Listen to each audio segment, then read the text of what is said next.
When people think about muscles, they often think about protein. When they think about bones, they think about calcium. But your body doesn't think that way. So, muscle and bone have been partners for your entire life.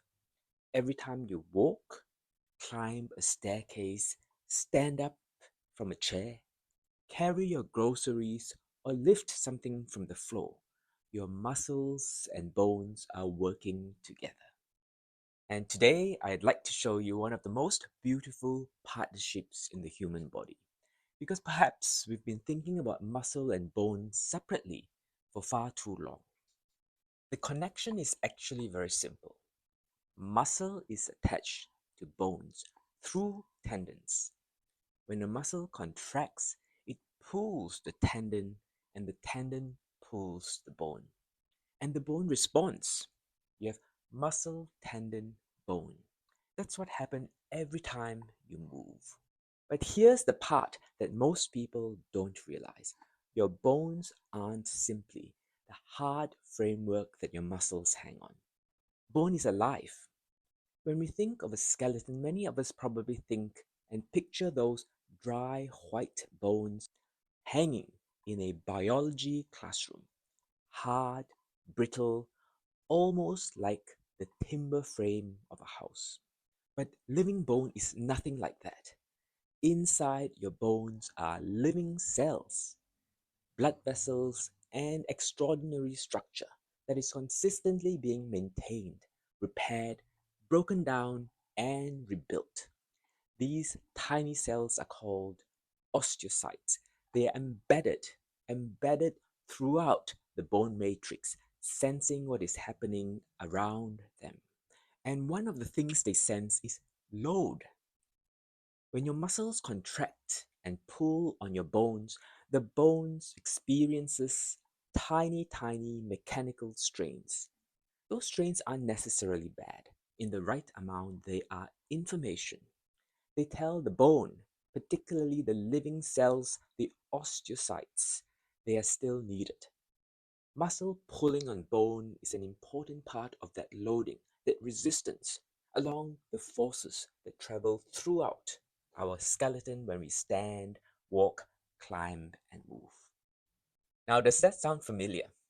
In episode 4, we talked about this, exactly the same idea with muscle. Muscle needs a mechanical signal. Give it enough resistance, enough challenge, and you give the body a reason to maintain that muscles. The bones are listening too. If you're new here, this is episode 6 of my Muscle and Health After 60 series, where we've been looking at how to build and preserve useful muscle as we get older. If that sounds useful to you, consider subscribing and following the series.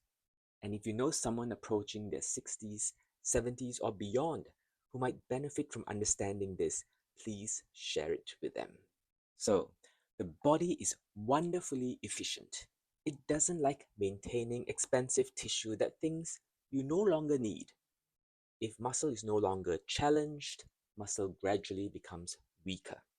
If bone is no longer adequately loaded, bone can gradually become weaker too. There is an old principle in medicine called Wolff's Law. You don't need to remember the name. The principle is what matters. Muscle and bone adapts to the load you placed upon them. And this brings us to one of the biggest misunderstandings about bone health. People often tell me, I take calcium for my bones. Fine, calcium is important. So are vitamin D, adequate nutrition, and many other things. We'll explore these properly when we eventually get to our bone health series. But calcium is a building material. Calcium itself doesn't tell your bones become stronger. Just as protein. Without resistance, protein doesn't do much. So appropriate load, appropriate resistance does. Mechanical challenge does. Weight bearing and resistance do. In other words, We don't build healthy muscle and bone simply by wrapping it in calcium and protein. We build and maintain bone by using it. And suddenly, something we've been discussing throughout this muscle health series starts to make even more sense. Muscle needs load. Bone needs load. Muscle needs challenge. Bone needs challenge. Muscle senses what we ask it to do and adapts. Bone senses what we ask it to do and adapts. And they have been having this conversation with each other, muscle, bone, throughout your entire life.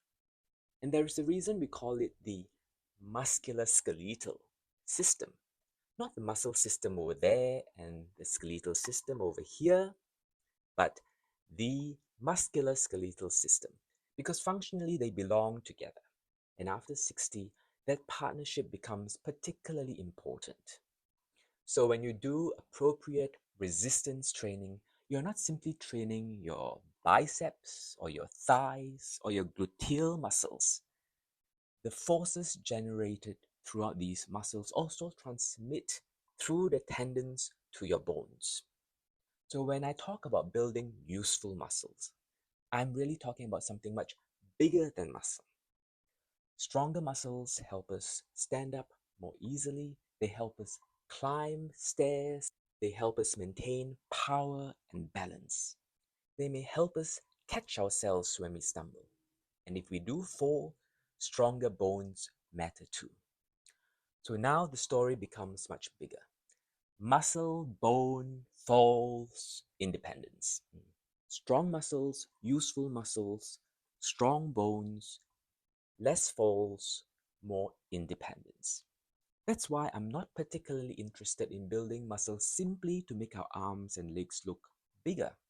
I'm interested in the muscle because it keeps us upright, the muscle that helps protect our bones, the muscle that gives us reserve when we become ill, the muscle that allows us to travel, to carry our own bags, to climb the stairs, to play with our grandchildren, and continue to do the things that make life worth living.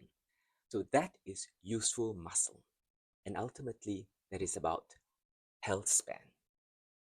Each episode in this series build on the last one. Because the further we go, the clearer it becomes that healthy aging isn't about one organ or one nutrient or one exercise. The body works as an integrated system, just like here, the bone and the muscle. We've only scratched the surface of bone health today. Osteopenia, osteoporosis, calcium, vitamin D, bone density scans, and osteoporosis medications all deserve proper discussions on their own. I intend to give Bone Health After 60 its own dedicated series. But today, the message is much simpler, but very important. If you want stronger bones, don't think only about your bones. Think about your muscles. When we were children, our muscles and bones grew together. As adults, they continue to adapt together. And after 60, they continue aging together. So we should stop thinking about muscles and bones as separate parts of the body. They are partners. They always have been. Train one well, and you help the other.